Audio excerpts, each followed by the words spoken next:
Okay, good evening, everyone. Welcome to Tate Modern. My name is Sonia Dyer. I'm one of the curators of public programs here, and it gives me great pleasure to present tonight's event, which poses a question that feels particularly apt and necessary here at Tate, which is, what makes an artist? How do artists negotiate power or self-belief, recognition? What networks of support are needed to sustain artistic practices at different stages or in different parts of the world? What are some of the different ways in which artists negotiate notions of politics, kinship, and craft? Joining us to discuss these ideas and many more besides are author Sarah Thornton and artist Grayson Perry. Now, I'm sure we all know Grayson Perry. He's winner of the 2003 Turner Prize. He's best known or first known for his unconventional use of ceramics, cast iron, bronze, and printmaking, as well as tapestry. His works, of course, often refer to wider social issues such as class, sex, and religion. Perry has had numerous solo exhibitions, including the critically acclaimed Tomb of the Unknown Craftsman at the British Museum. He also made the BAFTA award-winning Channel 4 series In the Best Possible Taste in 2013. Perry's book, Playing to the Gallery, loosely based on his Reef lectures, was published by Penguin in September. And then on to Sarah Thornton. Sarah is the author of 7 Days in the Art World, which was an international bestseller available in 16 different languages. Other titles include Cub Cultures, Music, Media, and Subcultural Capital, and Sarah is also the co-editor of the first edition of the Subcultures Reader. Sarah was the chief writer on contemporary art for The Economist and has contributed to numerous publications, television programs, and radio broadcasts. She holds a BA in history and a PhD in the sociology of culture. And since the summer of 2009, Sarah has been traveling the world, investigating the question, what is an artist? Now, in terms of the format for today, we're going to begin with a conversation between Sarah and Grayson, which will then open up into a broader conversation involving our audience, including questions and comments. And if you would like to engage in social media, Twitter, Facebook, email, that sort of thing, our tag is Tate Talks with an S at the end. On your seats, you'll find an evaluation form. We do actually read them. We do pay attention to them. So if there's anything you'd like to let us know about what you would like to see less of or more of, do let us know. And I'd just like to take the opportunity to thank both Sarah and Grayson for their generous time and energy they've put into this, and also to particularly thank Aidan O'Neill at Granta for all his great support. And with that in mind, I'll happily hand over now to both Grayson and Sarah. Thank you. Thank you so much,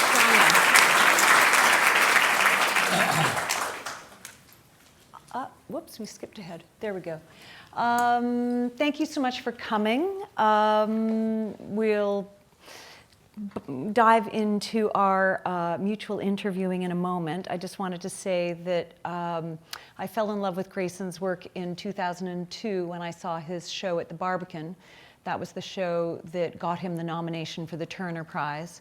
And luckily enough, I met him a week after seeing the show, and we became friends and actually hung out quite a bit together in that year that he was nominated for the Turner Prize, and have come in and out of conversations over the years. And so I was thrilled to include him in the book that I've just finished, 33 Artists in 3 Acts. And it's a particularly important chapter to me.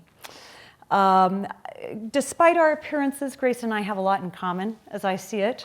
The subtitle to the American edition of his new book, Playing to the Gallery, is Helping Contemporary Art in Its Struggle to be Understood. And I do see that very much as one of my missions as a writer. I try not to be too arcane, like a lot of art criticism some can be. Another thing I identify with firmly is one of Grayson's mottos, coolness is the enemy of creativity. My first book happened to be about hypnosis. It was my PhD, and if there's one thing that's incredibly uncool, it's studying coolness. And finally, Grayson and I share another odd thing, is that we once had the same psychotherapist, a lovely man called Rex. So with that, Okay, thank you, Sarah. I mean, and I'm going to ask the first few questions. And like I say, we met at Sotheby's, and I can remember that one of the first things I said to Sarah when we said, "Oh, well, hello," and we were introduced. And I said, "Oh, what do you do?" She said, "I'm an academic and I'm researching the art world." And I went, "Oh, you're the people that make art worth loads of money." That's what I said. Is that right? I think because that, and of course, years later, that's exactly what I was talking about on this very stage last year about how the validation of intellectuals is one of the big kind of cash cows for people like me. So you've got to keep these relationships fresh. Yeah. So we're having a little sort of thought date tonight. Okay, so I cannot recommend Sarah's book highly enough. The first one I love, this one I love even more, and it's a really interesting question that she sort of really, what is the role of the artist? What is an artist? And she takes this sort of grand tour. I mean, incredible grand tour over 5 years? 5 years, 5 continents. I interviewed 130 different artists, but I whittled it down. Well, the book's called 33 Artists. There are actually only 29.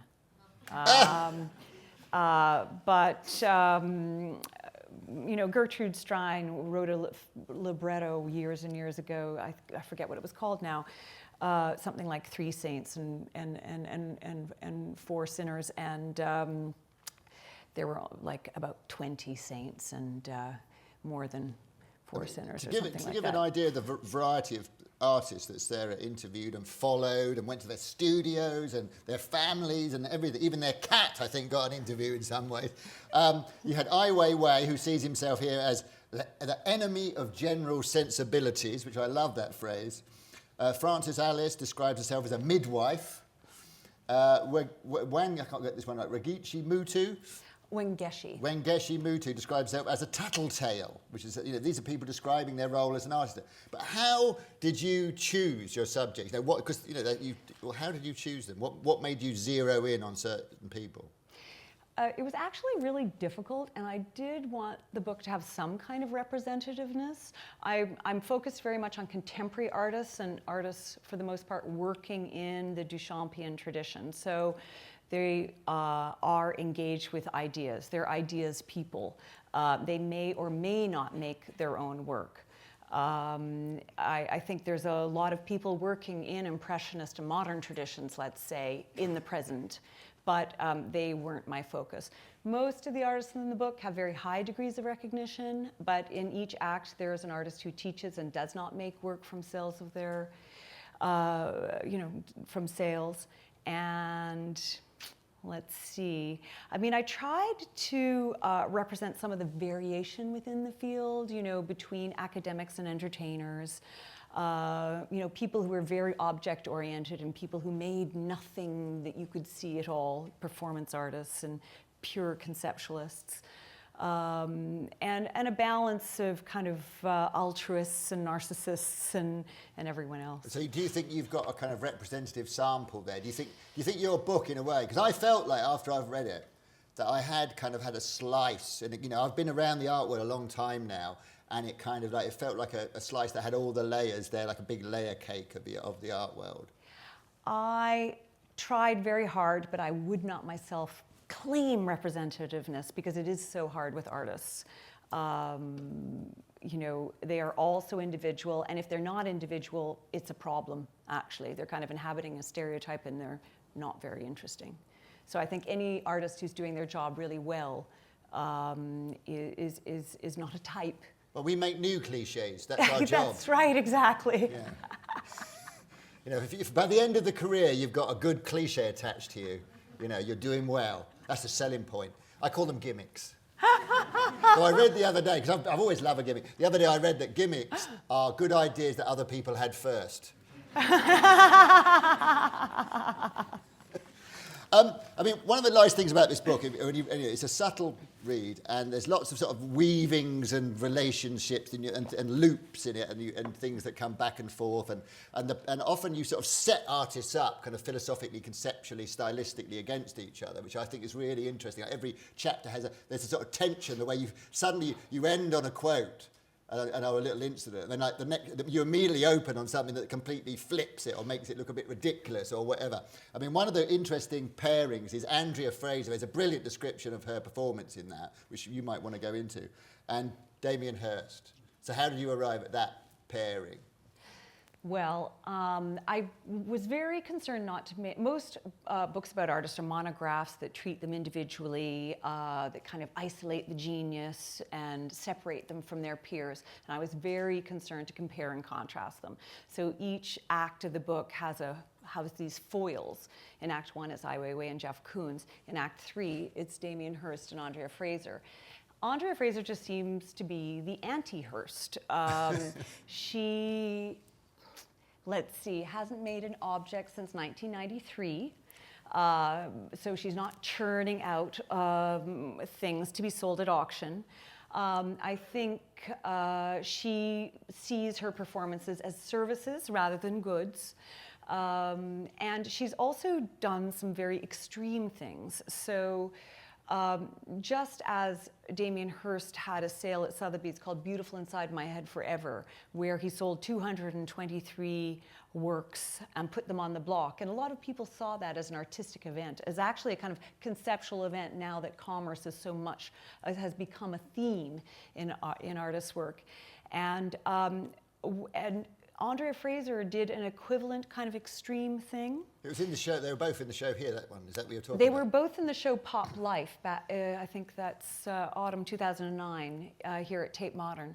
Basically, she did this work called Untitled, and she always titles her work, but she used a purposely generic title then. And she basically, through her dealer, solicited a collector to have sexual intercourse with her for a video. And it is kind of like a flag in the sand at the other extreme of what things could be. And many people have interpreted this video as a comment on artist-collector relationships, a comment on the art world today. Here, interestingly, she's actually performing Damien Hirst in a very different work called Official Welcome, where she performs the role of 9 different artists. She kind of creates these pastiches. I love the sound of them. And she's 9 different artists and 9 different supporters, be they curators or collectors or dealers. And at one point, she starts using a lot of language and even direct quotes that Damien Hirst has used. And she's in the course of stripping,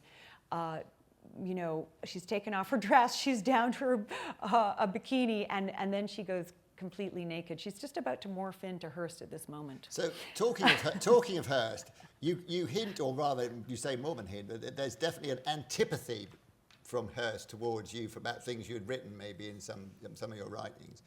And so how did you, what sort of attitudes did the artists have to you, in your role? How do you describe yourself, an ethnographer? Yes.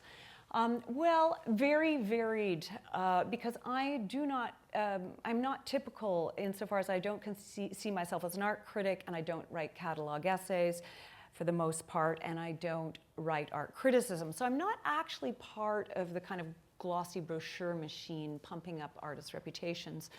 Unfortunately, perhaps. Writing for The Economist, I couldn't do that kind of thing. And I tend to ask questions that are a little different from your typical art critic as well. So as it happens, 3 of the artists in the book did threaten to sue me, or their representatives did threaten to sue me. In the end, that all went away, thankfully. There are a few peculiar footnotes you might notice in there that might flag something like that was happening in the background. Generally, however, the artists in the book were really, I think, in the end, happy to be in the book and very supportive. And 2 of the artists who were particularly supportive were at very different stages in the writing of the book were Maurizio Catalan and Gabriel Orozco. Maurizio, I kind of interviewed repeatedly and became friendly with, and we'd often, walk around galleries together and things like that. And after I'd done about 100 interviews, I was like, okay, it's now time to sit down and write this book. What kind of shape will it take? And I was trying to figure out how I would create these pairs. And it was in a conversation with Maurizio that I cottoned upon the idea of juxtaposing Ai Weiwei and Jeff Koons, who at first glance seem very strange, but they're actually the same age. They both make ready-mades. They both deploy the media like no one else except perhaps yourself. But their attitudes to power and politics are diametrically opposed, and they come from very different cultures. So they became a kind of a great case study for me. And then Gabriel Orozco, actually, later in the book, he read an early draft, and the table of contents has its current shape, and you can have a glance at it. It's not a typical table of contents where I was keen to avoid anyone jumping and skipping through the book and only reading about their favorites. I kind of wanted them to read about maybe an artist they hadn't heard of. And often people tell me they love that chapter about that, that artist who taught for a living. And he helped me think through some of those aspects of the book. Because my favourite chapter is the bit with Carol Dunham, Laurie Simmons, who are the parents of multiple award-winning Lena Dunham, who wrote Girls, and her sister Grace. And that is the most fascinating chapter for me. But why did you zero in on that family? Because it is a brilliant chapter, I think. Thank you so much. Well, the book's divided into 3 parts. Act 1 is politics, Act 2 is kinship, and Act 3 is craft. So kinship, the family chapter. I partly went with that theme because of the Dunham-Simmonses. I'm really interested in creative partnerships and collaboration and muse-like relationships and how you maintain your self-esteem when you're having a bad day in the studio. And the people closest to you are so important to that. And so early on in the process of researching the book, I was kind of looking around trying to cast. It really seems because the to book is capture. half cast and half curated kind of thing. And some of the artist couples that I interviewed didn't want to be interviewed together, and then some didn't want to be interviewed apart. And Carol Dunham, who's called Tip, and Laurie Simmons, Tip and Laurie were just really open right from the beginning. So I started interviewing them while their daughter, Lena, was just a graduate of Oberlin, college in the Midwest.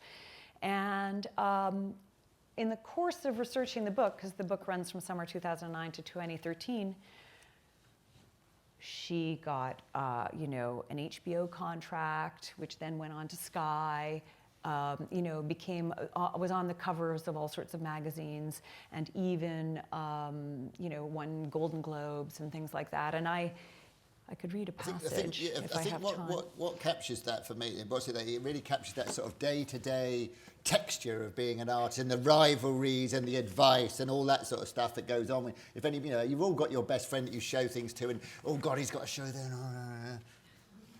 Do you want to read a little? I'll just read about that. Yeah, they were just really open and not afraid to disagree with each other in front of me and things like that. So I'll just read you 2 short paragraphs. I'm sitting at their kitchen table in Connecticut, and you've already met them in previous scenes, so you've met them in their studios, kind of talking about the work, and then here they are in the kitchen.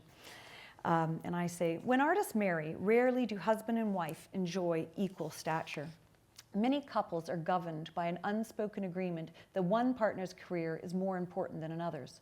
When asked how their respective triumphs affect each other's self-esteem, Dunham asserts forcefully, a rising tide lifts all boats. End of discussion. If it's good for her, it's good for me. There is no competition. Simmons raises her eyebrows. Can I give a more nuanced answer? She asks. We are both very ambitious for our work. Ambitious people feel competition. But even if I feel jealous, I never wish him the worst or want to tear him down. We do feel competitive with each other, but we do not begrudge each other's success. Dunham nods in agreement, then adds, I could kill you with nuance. It's really sweet, their relationship. Anyway, you can read it. And talking about sort of couples and partners, 40% of the people in the book, the artists you interview, are female. And do you think that reflects the kind of gender balance of the art world now? Or, it does seem to me still that the art world is still very male-dominated. I think the art world is still hugely male-dominated. I think if you look at people graduating from art school, it's closer to 50-50. It depends on the country. Well, I'm the governor of the UAL, and there's it's more 70% women go to art school. I can Right. tell you, that's the stat. Now, does that include studio art? Is that including fashion and design and everything? And they make miles more money, the women, of course. I think if you look very specifically at studio art, it's maybe more 50-50. But still, by the time you get to solo retrospectives, or, the proportion is hugely skewed male. And a lot of, group shows at major museums would never be more than 30% female. I had the aim of being 50-50, but in the end, I ended up with 40%. And it just was partly because most of the artists in the book are very well established with at least 20 years of being an artist. And if I'd pushed it further than that, it would have started to get potentially tokenistic. But I'm very interested in gender, and a lot of the artists in the book see themselves as feminists. One of the artists in the book, Jennifer Dalton, is actually one of the artists who doesn't make a living from her work, but has a day job. And she did this wonderful series called How Do Artists Live? It was a series of 21 drawings, which were kind of presented as if they were like a handmade PowerPoint presentation. So she used all the compositional tools of PowerPoint, except they're in this very feminine kind of teacherly hand. And this is actually based on real research that she did. 856 artists responded to this internet questionnaire. And what she found was that the percentage of artists with gallery representation by gender and parental status looked like this. Women without kids and men without kids, the orange and the red blocks, very similar, actually, not much change. Women with kids, not surprisingly, career suffering. But surprisingly, having kids is really great for a man's career. Look at that blue. It's practically phallic. So, will having children hurt my art career? Well, not if you're a man. Work for me.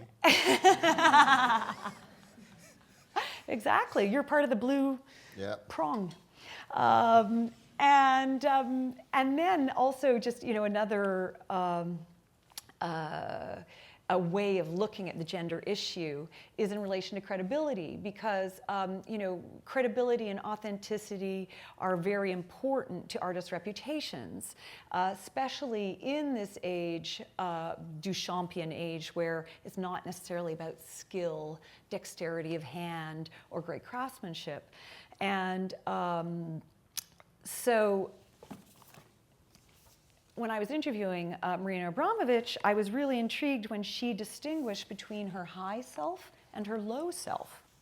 Ooh. And I was, okay, this is interesting.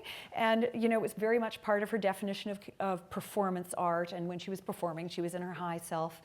And then she said to me, after some prodding, she conceded that her low self was full of contradictions and things that she was ashamed of. And I was like, okay, tell me more. Such as beautiful clothes.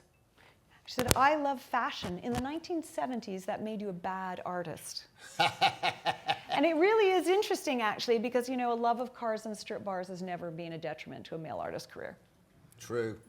And there are lots of very nuanced or, subtle kind of biases and flagrant biases when it comes to that kind of thing. So. Moving on.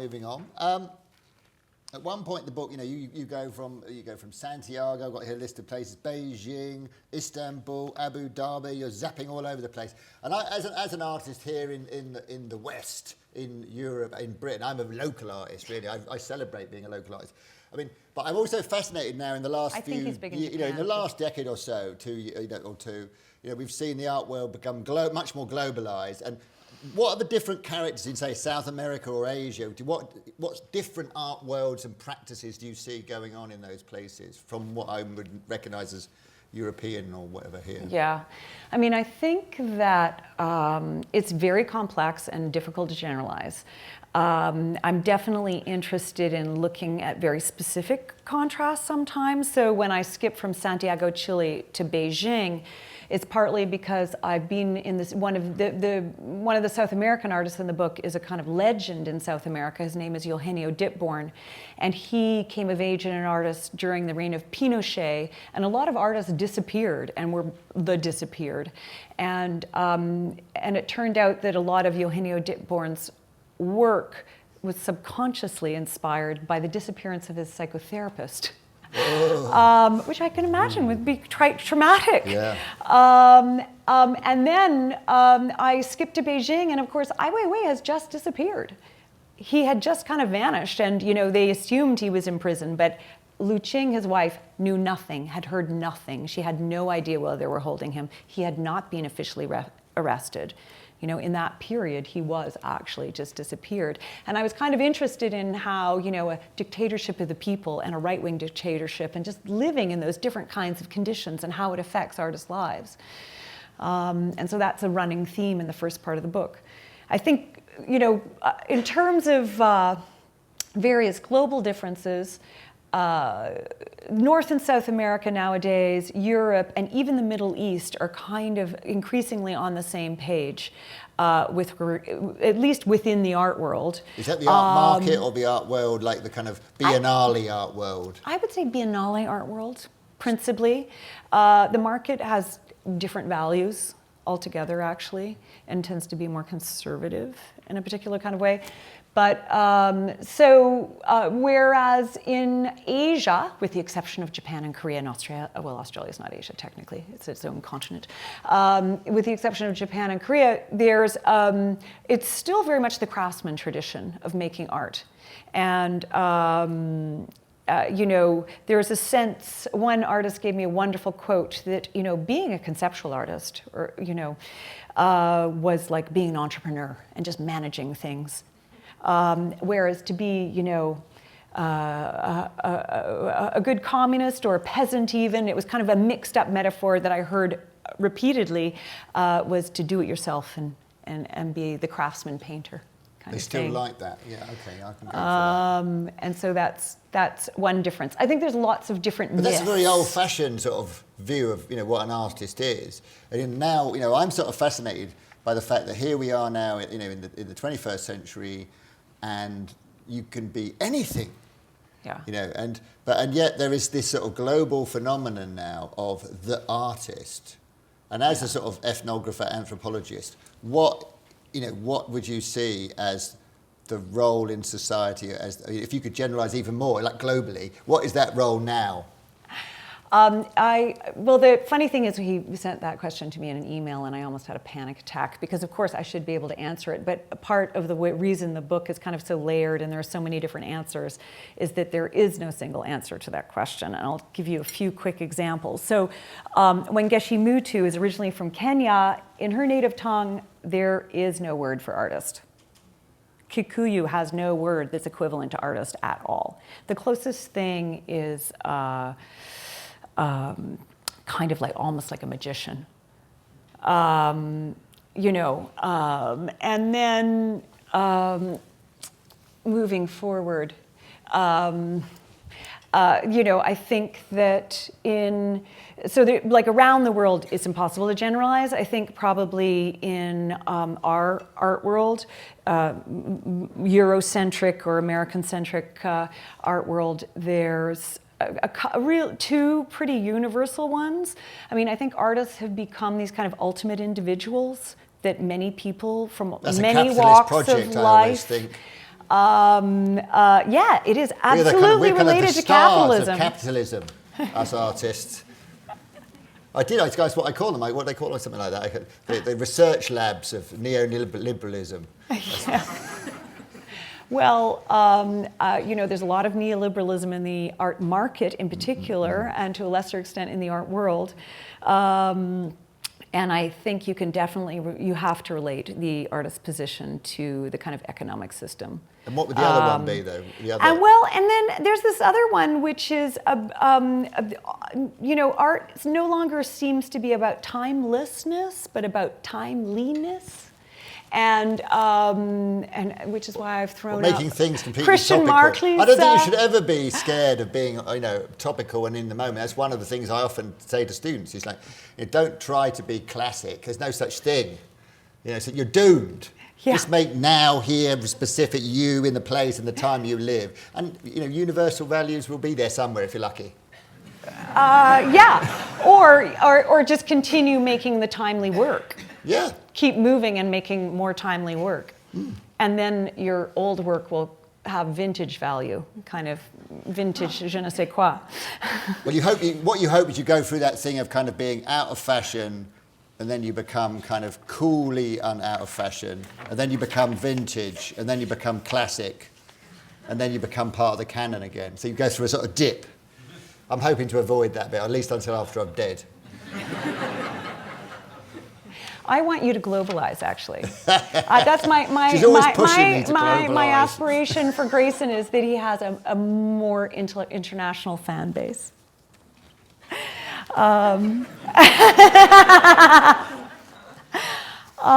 Shall we read from Grayson's scene in 33 Artists and 3 Acts? Yep. So we're in the British Museum in the midst of his show, Tomb of the Unknown Craftsman.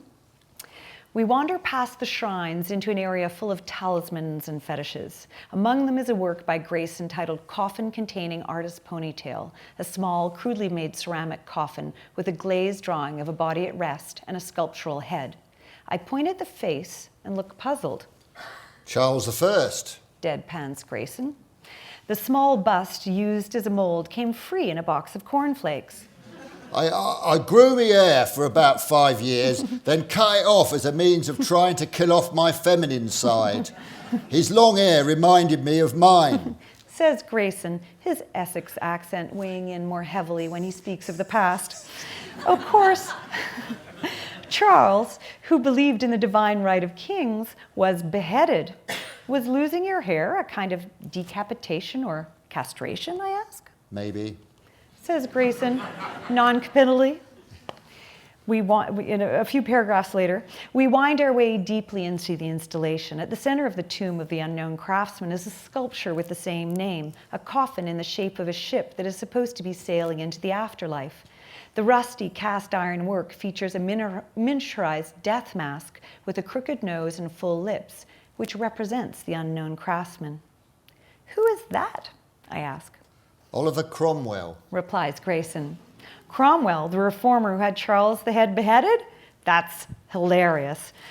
Coffin containing artist's ponytail implies the artist is an autocratic king, while this tomb promises the craftsman is merely a man from the middle gentry. I've never noticed that.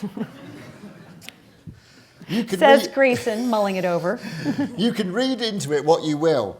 I like the theory. I'll use it. And that's a perfect. I do use that quote because it's one of the things I've learned over the years. It's really bad idea for an artist to have an idea first and then illustrate it. It's much better to make the work you fancied and think up what it's about later. Or if you're lucky, you have an academic drawing up brilliant sort of insights into it for you, and then you can just bring them on post-rationalisation. It's a treat. So, the artist is royalty, the craftsman is commoner. We're both interested in class. Do you see it as a class relationship? I think there is. It's particularly in Britain.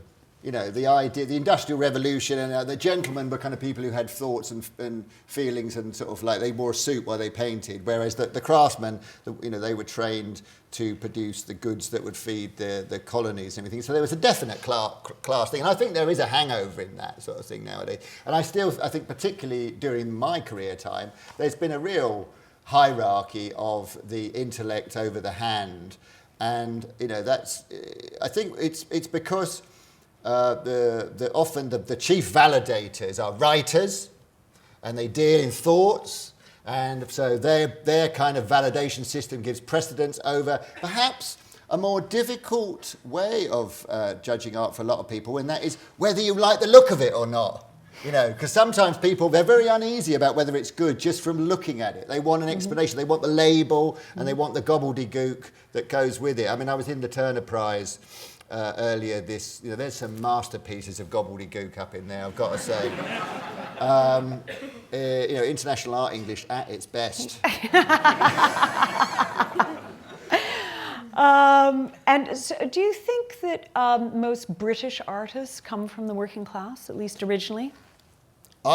I think that's a very interesting question. I was on a boat going up the Thames with the Royal Academicians, because I'm a Royal Academician, and every year we have the thing, it's called the Whitebait Dinner, and it goes back to the time of Turner. And you all get on a boat and you chug up the river, and it's very nice, drink, drink, drink. And then you arrive at a restaurant on the riverbank and have whitebait, and it's very convivial and nice. And I was sitting next to Christopher Lebrun, who is the current president of the Royal Academy, and he's quite middle class. And I said, you know what, Chris? I said, I'd really think that when I go to the meetings of the Royal Academy, they do seem to be mainly from a working class background. And he said, you know, Grace, I think you're right. And I said, that probably reflects the art school system that they all grew up in. The post-war art school system, all the well-known names, they got free art education, and so they were the ones, of course, curiously, though this may come to a shock to the present government, that talent does not reside in those that are privately educated. I hate to tell them this. But I don't know whether that mix, the Royal Academy in 20, 30, 50 years' time will have the same mix, because, and you said something about, in America, it's not like that.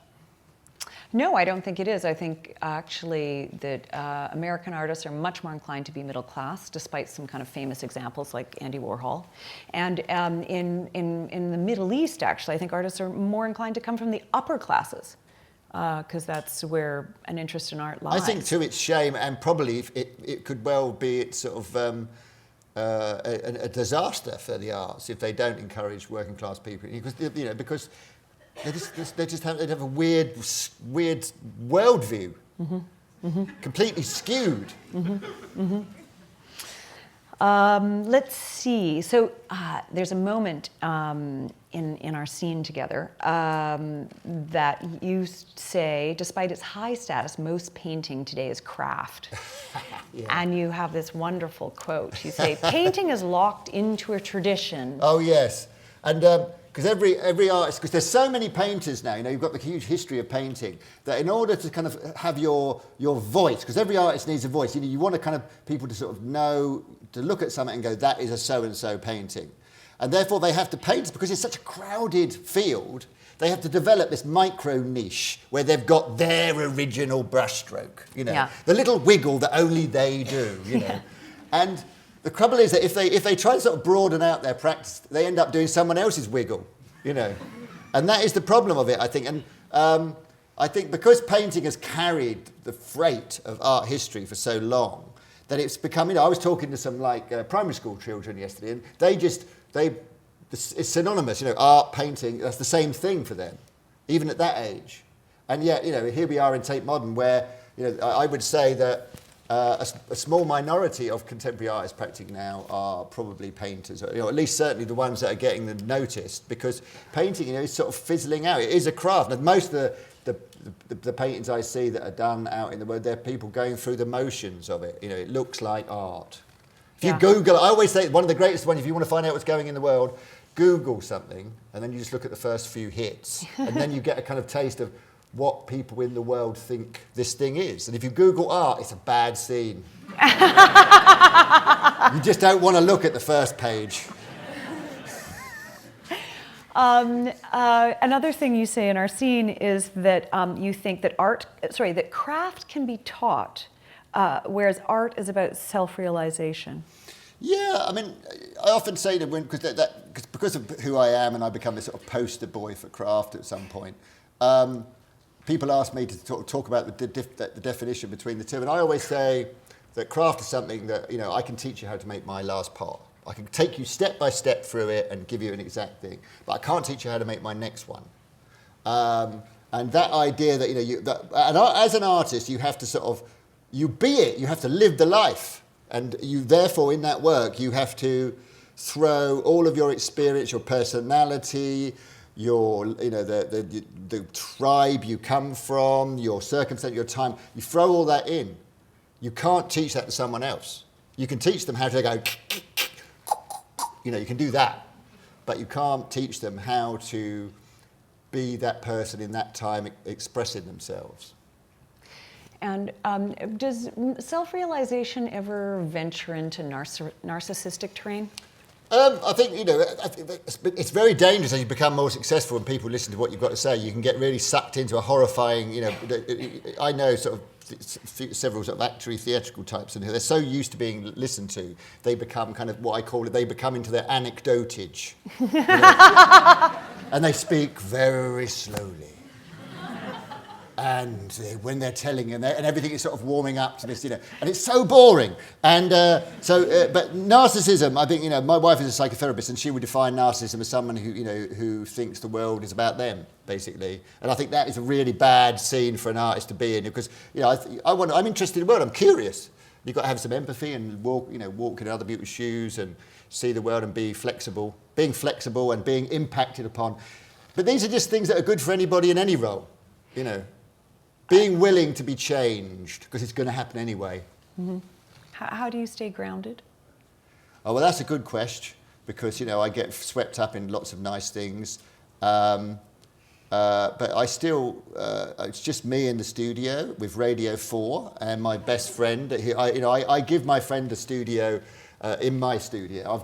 I've given him his own room. He's like my kind of on-site kind of monitor. Keeping it real, kind of. Yeah, keep me real. Yeah, that's what he does. So I get him out when I'm getting ungrounded, wheel him out the room. But no, he's great, Eric. Yeah, it's good. I've been just showing illustrations from Grayson's book, Playing to the Gallery, and I wondered if you might just comment. Well, this to me is so true of the artist post-Duchamp. I declare this art. Yeah, the artist has this almighty power. It's hard to claim that authority, but once you've got it, anything can be art, right? Yeah, and it's a really dangerous sort of Midas touch, And I think a lot of people abuse it heavily. Yeah. And so what that illustration says, I wish I had the opposite, that I could declare it not art. So anti-Duchamp power. I think it's time now to change it around. And, the temptations of, and Warhol even sort of ramped that up even more. You could sign the dollar bill and suddenly it's worth, I don't know, I think those dollar bills he signed now go for like several thousand. Yeah. So it's an absolutely bizarre power, and I can get sucked into that. But I call that Picasso napkin syndrome. And the only time I ever sort of abuse that power is for charity. Right. So I'll do a charity piece, and I'll use that power incredibly facetiously, and it works a treat. And the charity gets money. I get a good joke. My credibility is intact. It's all a win-win-win. Excellent. Let's see. So, amongst my many, many favorite pots, we have the Rosetta vase, which was kind of the poster child of the Tomb of the Unknown. That's right. It was literally the poster child. Yes, because you're standing next to a huge blow-up poster of it. But here on the left, this baby is labeled the artist, and there's various limbs labeled interior quest, risk-taking, unconscious enactment, class mobility, power. Are these your artistic drivers, or are they universal artistic drivers? I wouldn't deem to speak for everybody. No, I mean, they're entirely personal. But, I wouldn't be surprised if there's a bit of that in other people, celebrity and stuff like that, and having that, you've got the iconic brand thing there. I mean, increasingly, when I was young student, you didn't see so many artists in the media that you do now. And I think a lot of people kind of thought that was a bit tacky. Again, this kind of middle classness of art, it was seen to be sort of a celebrity, and being a show-off was seen as bad, as tacky, and enjoying a kind of sensual pleasure in your own notoriety and fame. That was seen as, and I still get kind of hate tweets that kind of slightly kind of saying that I shouldn't be, on telly and stuff. I should be sticking to the studio, being a proper artist. And I want to kind of go to people, sometimes when they get really heavy, I want to go, we're in the leisure industry. People go to galleries in their time off. And I'm going to make it fun. And I'm fascinated by humour. And I think the agenda often of these kind of serious white male artists is that they've sort of branded seriousness. Yes. So therefore anything that's off-piste, like humour or clothes or celebrity or those things, that's kind of tacky, other, that's what, gay women do. That's not us.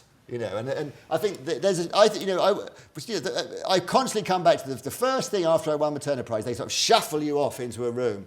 And the journalist sort of shoves the microphone under me and says, are you a lovable character or are you a serious artist?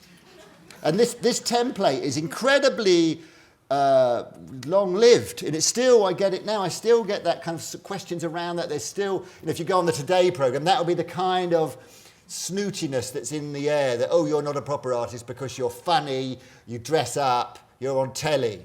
And you want to kind of go, oh, forget with the fucking programme. I was watching Robert Hughes the other day. Yeah. I was re-watching. I really love Robert Hughes, as a critic. But I was watching that Mona Lisa Curse, and in it, he's like a grumpy old man, and he's got this last swan song, and he's talking about art today. It's just a celebrity, and the museums are their limos. And I want to kind of go, yeah, so what? I want to kind of go, big lumps of stuff that's famous. Seems like a good game to be in to me, So we've moved, I'm skipping ahead and then we'll go back Okay. because you've moved into what was going to be our final question, but it won't be this moment. Do you think your status as a television presenter and as a celebrity threatens your credibility as an artist? Well, I've certainly smelt that one coming. Early on in my career, I could feel I was marinated in the kind of cultural source of England, so I knew the snobberies that were floating around. But I thought, as an artist, my job is to be counterintuitive and to turn things around and play with the material that I'm offered. And if I'm offered celebrity and TV series and frocks, I'm going to use them. And why not? And why not?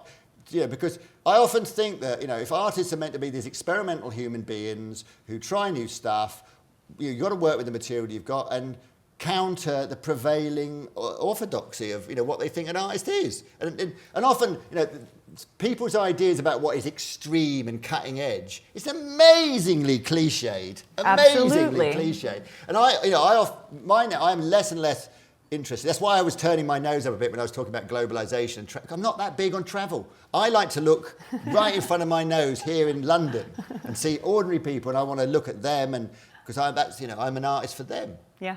I'm not interested in unusual stuff. Yeah. I'm interested in. I go back to Proust. He said, "Don't look at my world with your eyes. Look at your world with my eyes." Well, it is interesting how convention-bound the art world can be, and how seriousness is really no more than a style often, and has nothing to do with intelligence or criticality or anything of substance. Yeah, it's a pose a lot of the time. I mean, the seriousness is a pose. Yeah. Yeah, I got that one from you. Let's see. You're going to read a passage. Oh, I'm going to read a passage, yeah. And in response to the question, what is your advice for young artists? Yeah, because when I was doing the lectures, I was having great fun with all the jokes at the expense of the art world, teasing. Teasing is one of my stocks in trade. And then so when it came to the last one, I wanted to be a little bit more heartfelt, because people say to me, "Are you a serious artist?" I said, I've done nothing else since I was sort of 18. I'm bloody serious. I put in the hours, and I wanted to kind of have a little bit more of a serious thing.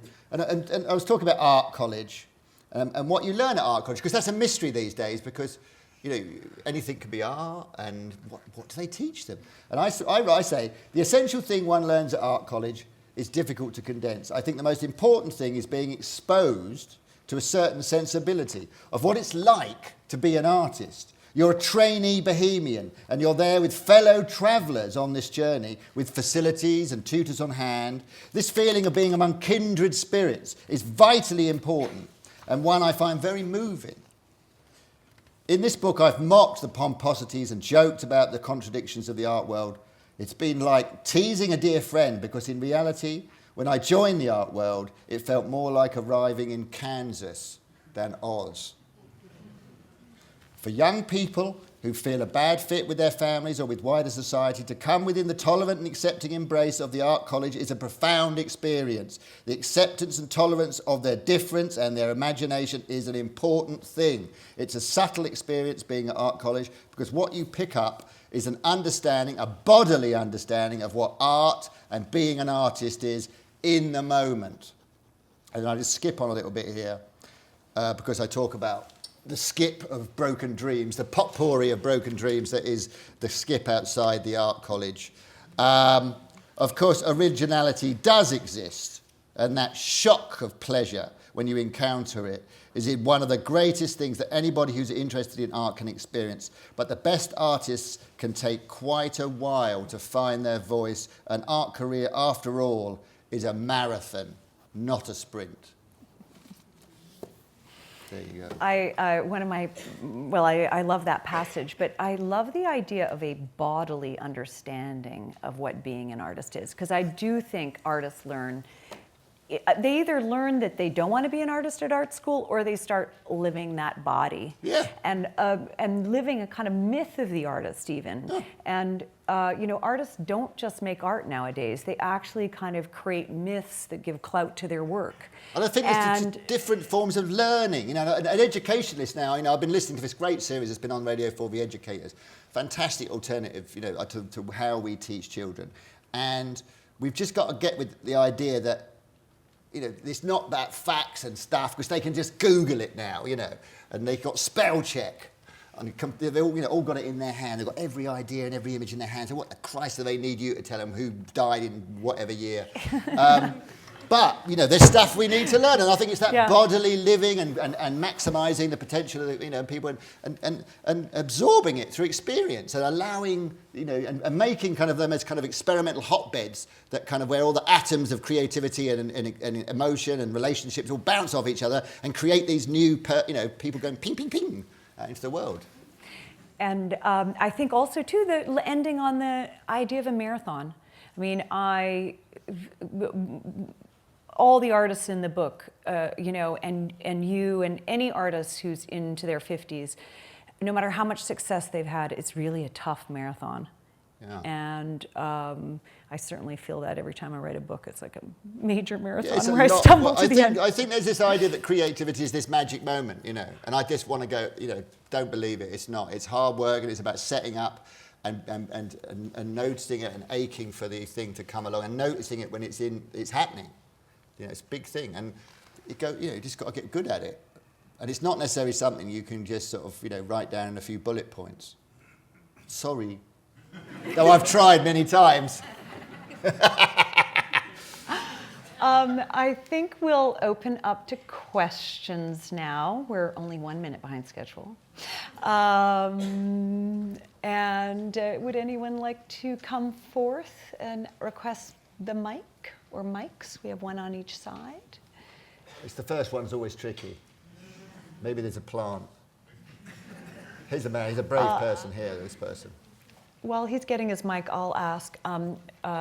Actually, when Grace and I had a chat yesterday, he asked me what I was going to wear. And I was like, oh no, I hadn't really thought about it properly. And then later he said he was going to wear something artistic. Now, do you ever wear something that's not artistic? Well, that's the thing, isn't it? Being an artist, it soaks into everything you do. You can't turn it off.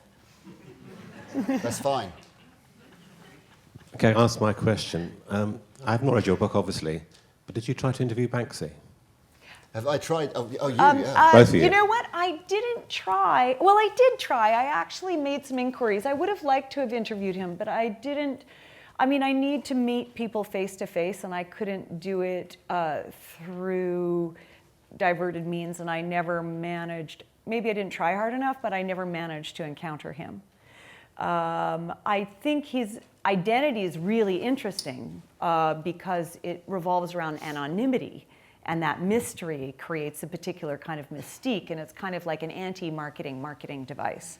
It's something that Tino Segal, I don't know if you saw his Turbine Hall here a few summers ago, also kind of works with somewhat. His works are not allowed to be photographed, and they're, when you buy them, there's no bill or no receipt, there's just a verbal contract, and he kind of plays around with the kind of subverting the usual mechanisms.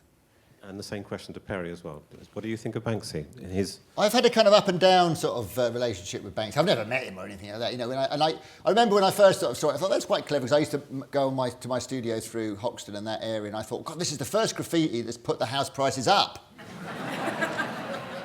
So I was thinking it's quite clever and funny, because it was unusual at the time. And then, of course, Banksy became Banksy, and then I was like, oh, God, I sort of thought he was the Beryl Cook du jour for a while, the popularist, the slightly dumb. But then I think he's done some really interesting intervention. And then he did all those museum intervention, he went off to Palestine, all that stuff. And, he's brave and funny, and, and he's always bang on the money, and I love the way, he's just done a piece that's wound up the kind of residents of, where was it, Clacton, he did a piece recently with pigeons and stuff. And I think he's great, he's a popular sort of voice, and he's great. He turns up at the right moment, and his track record has been pretty good, in terms of agent provocateur. Whatever you think of the visual imagery, I don't know, but as an artist, he's really, I think he's got a good nose for the good image at the right time.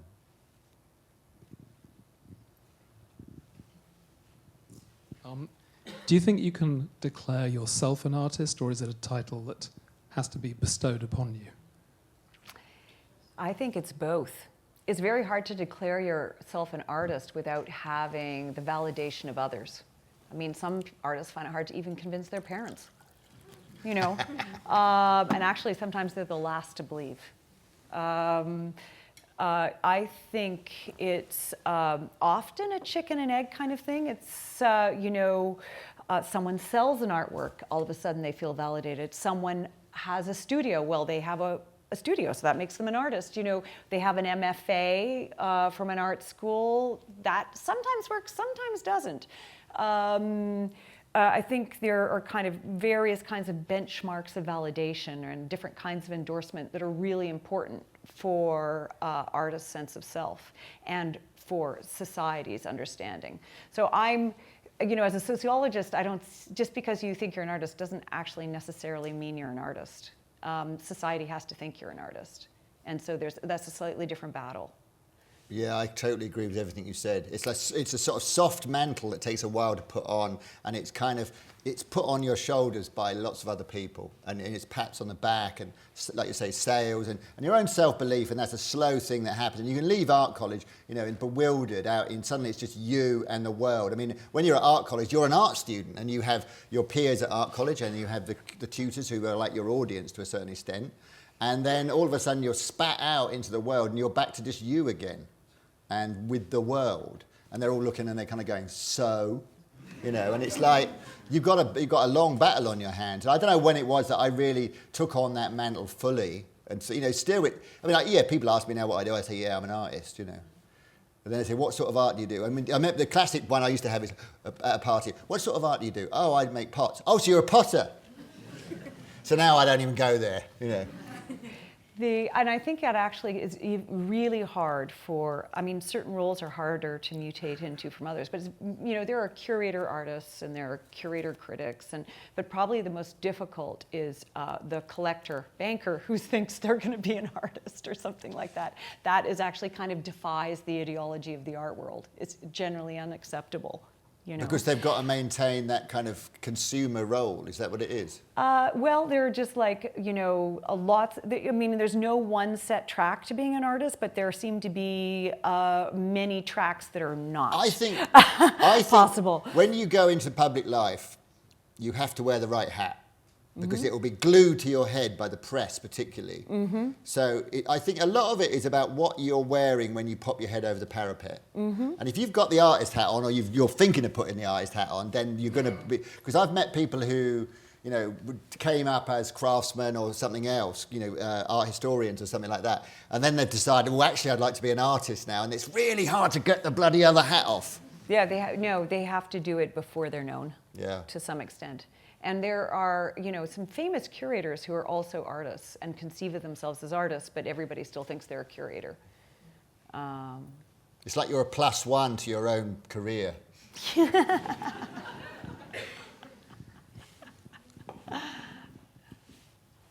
Hello, yes? Yeah. We've got two here. We go over here and over here. All right.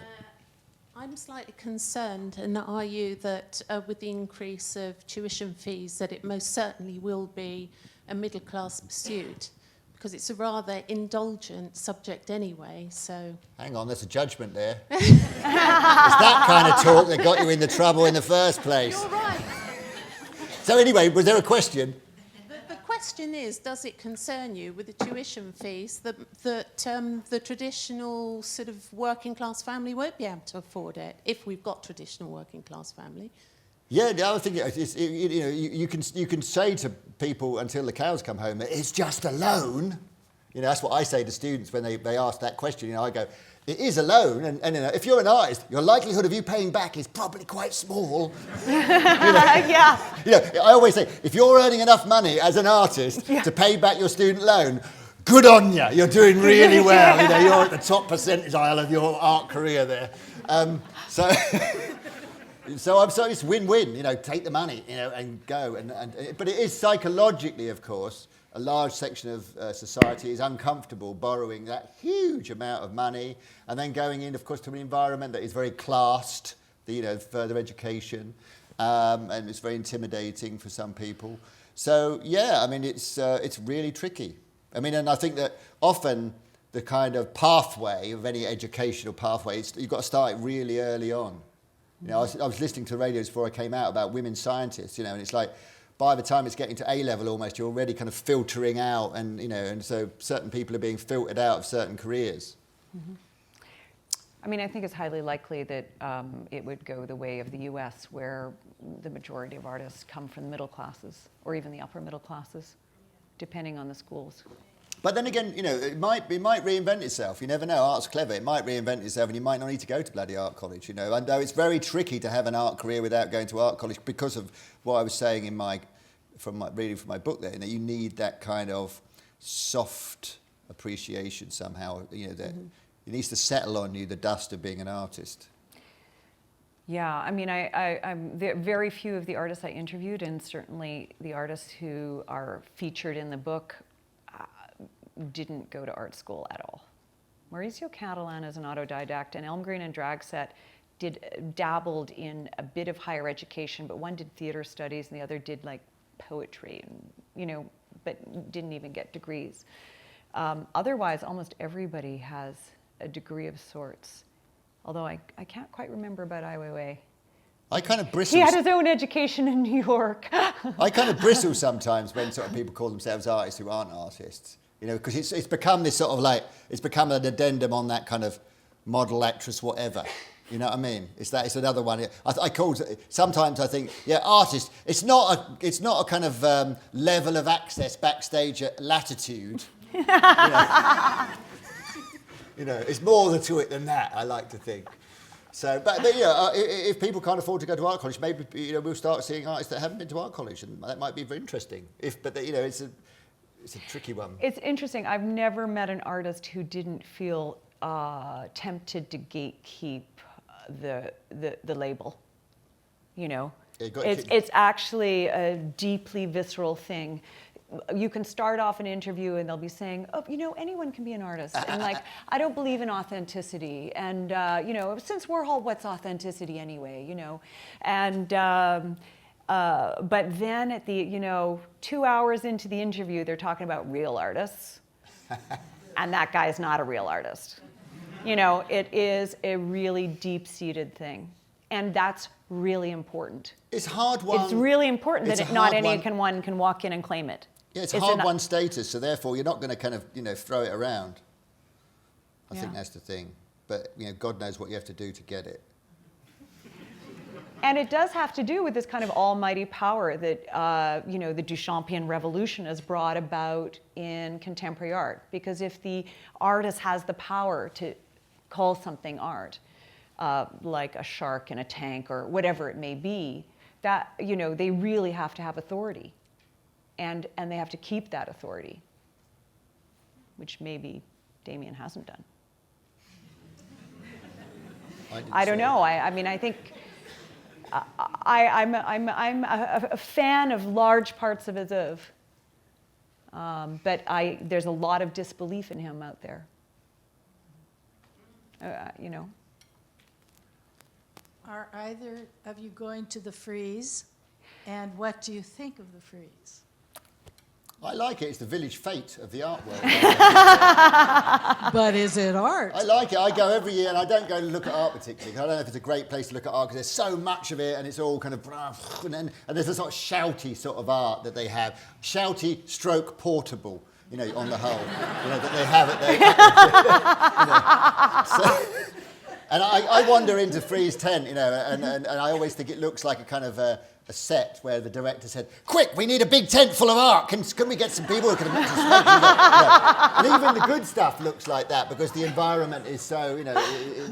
But I wander around because you see all the art people, and it's great people watching, and you meet all the art people, and I just go to socialise and meet all my friends in the art world. It's lovely. It's become a big festival. It's a huge festival now for London. All the galleries put on their kind of big shows at that time, and there's thousands. It's impossible to even see 5% of the stuff that's going on in London. It's an amazing thing. You know, Matthew and Amanda have done a fantastic job to it just hit the nail on the head for the art wave. It's a substantial thing. But of course it is predicated on loads of dosh and international private jets coming in to buy gaudy portable things. Yeah, I couldn't not go. I mean, it's not only to kind of like capture a glance at a lot of art and kind of see what's going on, but just the number of people, you know, it is like a high school reunion. It's a nice, you know, it is. When we talk about the art world, you know, they're human beings, and they're nice people. You know, most of the people I know in the art world I really like because we've got shared values and they're bright. You know, not many people go in the art world, I don't think, you can contradict me on this, to make money. I don't think they do because the chance of making it is pretty thin for most people. I think that's true for the artists. I don't know if that's true for the dealers and collectors nowadays. Actually, I think there's a huge surge of people into the art world who are speculators. Yeah. And I think that happened strangely with the recession in, you know, that hit September 2008 into 2009, because one of the few assets that retained its value at that time was art. And I remember it happening February 2009, the depths of the recession, everything was just like miserable. All the indicators, financial indicators were like in the toilet. And then there was the Yves Saint Laurent sale at the Grand Palais in Paris. And there was record prices for like so many different artists, Duchamp, Brancusi, Mondrian. You know, there was a chair that sold for $33 million, I think. Then everyone started advising their high net worth individuals that they should invest in art as a hedge against all the other asset classes. And so now everyone's advised to invest in art, and whether they know anything about art or even like art. And so the kind of, and then that's happening at one end, and then there's kind of the oligarch classes who, you know, like billionaires who've made their money so quickly and they want to fight over prizes. And so that's how you get a Francis Bacon triptych selling for $142 million. And that has trickle-down effect. And I think you always use the term sloshing. There's a lot of money sloshing about in the art world. I mean, it is. I mean, I did do a piece early on in my career because I always used to feel it was really weird that somebody actually wanted a piece. I thought, you know, right from my very first show, I thought people want a piece of me. It's really weird because I can't make pottery. I'm crap at it. So why the hell do they want this thing? And they wanted a piece of me. And so I thought, but there's people willing to pay for it, and it's very strange. And so I did this pot called I Do Not Want to Meet You.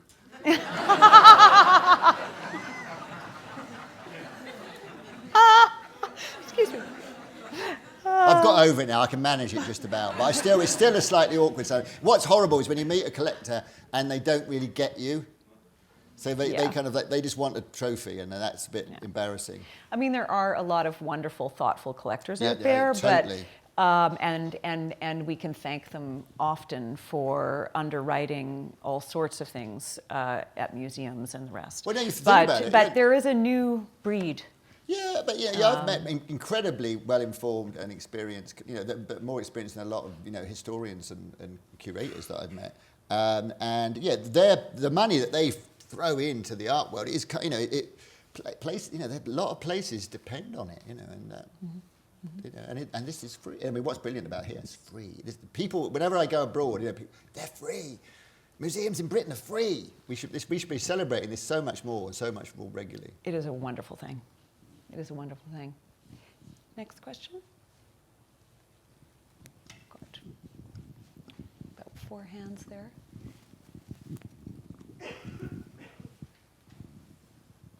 Okay, let's see who it gets to first. Race it. I got it. Okay, go for it. Grayson, for you, I was just interested, especially since you quite candidly and humorously, I thought, admitted to appropriating. I'm a bit deaf. Can you give it to me nice and clear? Is that better? And loud, please. Sorry. I was just interested, especially since you admitted to sometimes appropriating the ideas of critics for your art pieces, whether you place merit on actually creating tangible artwork that stirs people's aesthetic emotions. Could you just say the last bit again? Sorry. If you want to basically create beautiful art that is tangibly beautiful and stirs people's aesthetic emotions.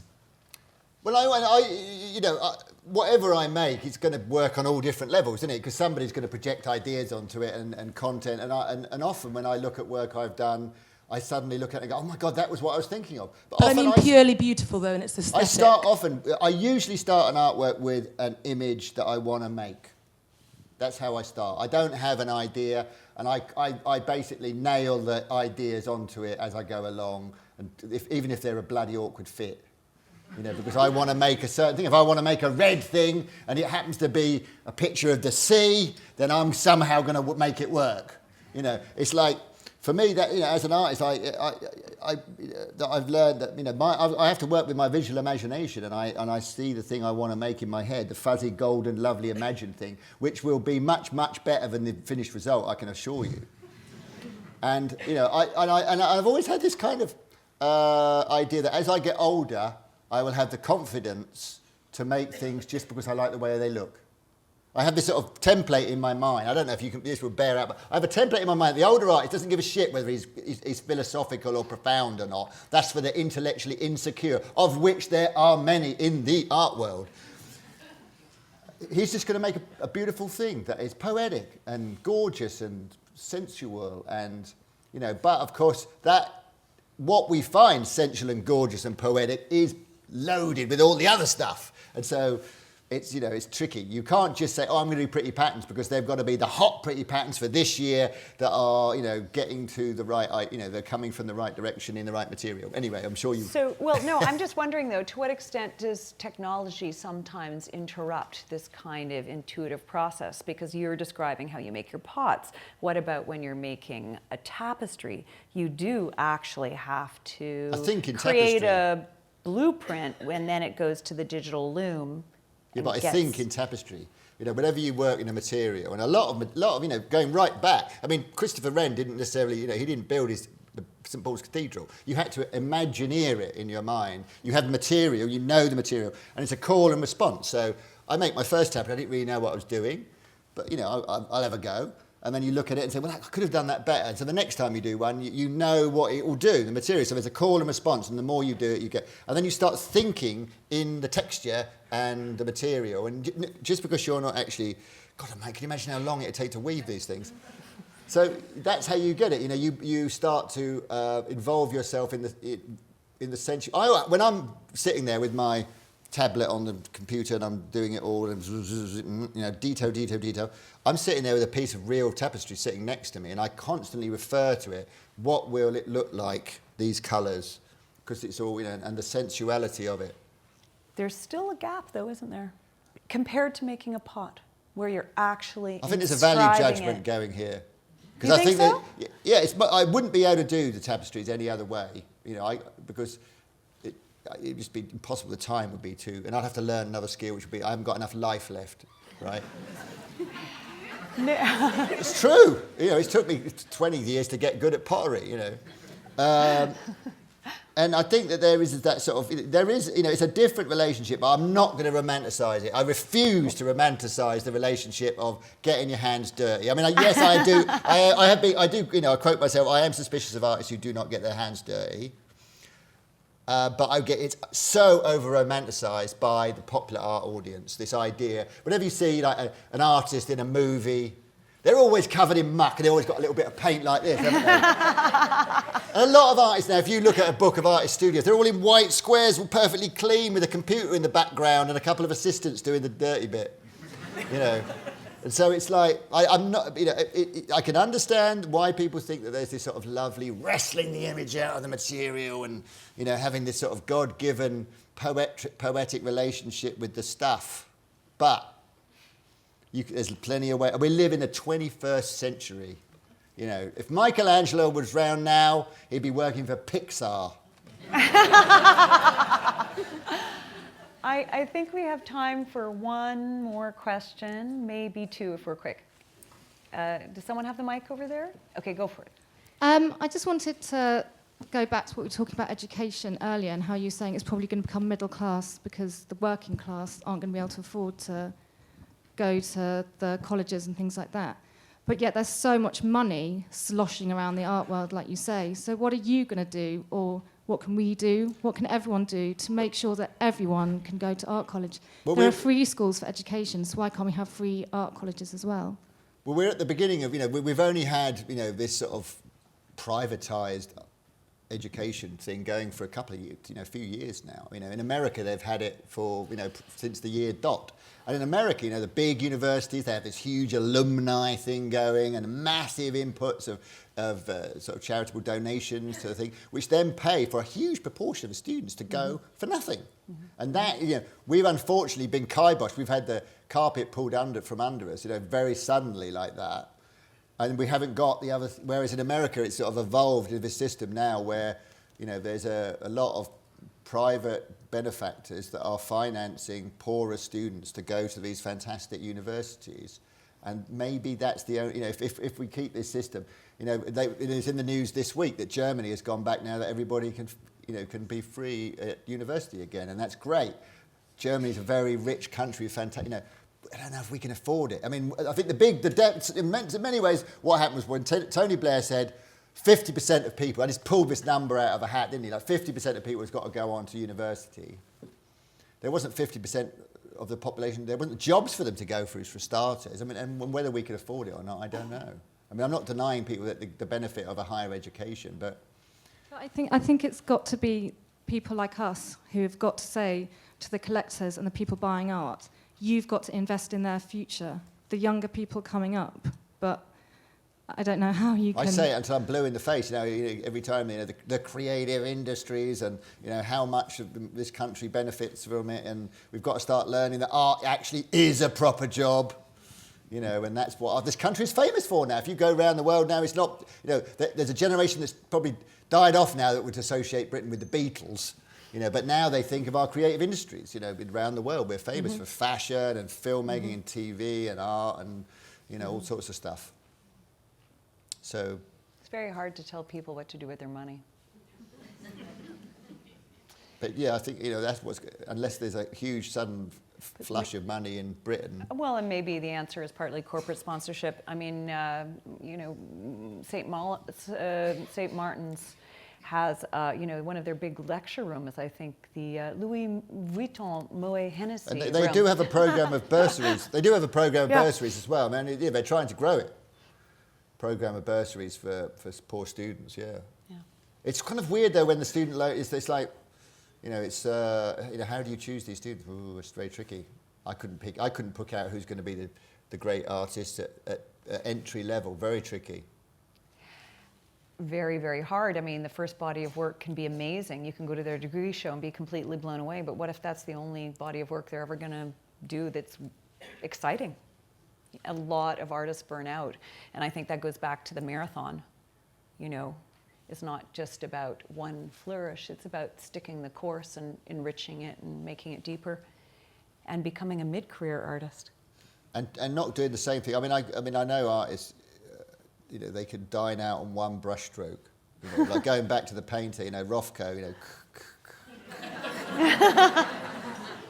You know, he even did this, did he? I don't know. That's the... Bad joke. I think on that note. Well, I just think, you know, suicide's a career move, you know. Because, you know, one of the things I've learned in the art world is death equals meaningfulness. If you're ever feeling like your work's getting a bit lightweight, bang in some references to death. On that note, we'll retire to the book signing tables. Thank you so much.